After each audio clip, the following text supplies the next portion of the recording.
নাটোরে বিকাশ ডিস্ট্রিবিউশন হাউসের ৩.৫ লাখ টাকা আত্মসাতের পর ছিনতাইয়ের মিথ্যা নাটক সাজানোর অভিযোগে স্বাধীন হোসেন নামে বিকাশের এক ডিস্ট্রিবিউশন সেলস অফিসারকে গ্রেপ্তার করেছে পুলিশ। পুলিশ জানায়, গত ১ জুলাই বিভিন্ন এজেন্ট পয়েন্টের লেনদেনের জন্য তাকে নগদ ২ লাখ ও বিকাশ হিসাবের মাধ্যমে ১,৫০,০০০ টাকার ব্যালেন্স দেওয়া হয়।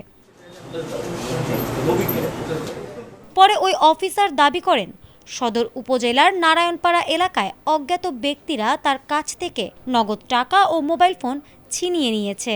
তবে ঘটনাস্থল ও বিভিন্ন তথ্য প্রমাণ বিশ্লেষণ করে পুলিশ জানায়, কোনো ছিনতাইয়ের ঘটনাই ঘটেনি। জিজ্ঞাসাবাদে অভিযুক্ত স্বীকার করেন, জুয়া খেলে টাকা হারিয়ে আত্মসাতের ঘটনা আড়াল করতে তিনি ছিনতাইয়ের মিথ্যা গল্প সাজিয়েছিলেন।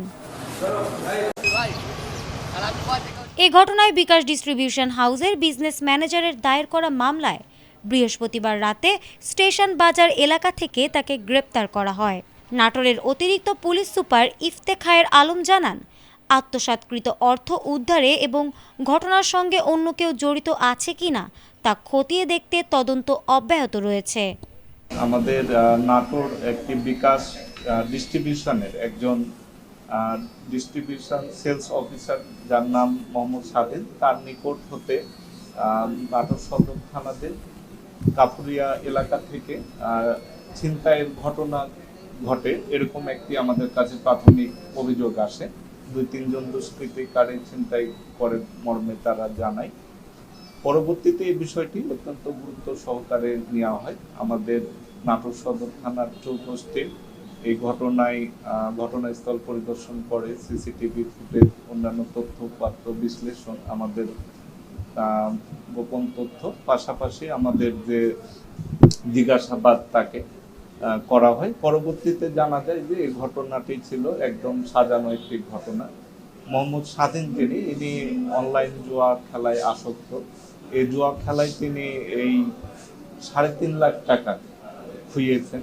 তো এই টাকাটি তিনি এখান থেকে আত্মসাৎ করার উদ্দেশ্যে এই ছিনতাই নাটকের ঘটনা ঘটাই, নাটকটি সাজাই। তো পরবর্তীতে আমরা জিজ্ঞাসাবাদে এবং অন্যান্য তথ্যপত্র বিশ্লেষণে আমরা তাকে জিজ্ঞাসাবাদের ফলে সে স্বীকার করেছে যে এই ঘটনায় সে নিজেই ঘটিয়েছে। এই ঘটনাটি ছিল সাজানো নাটক।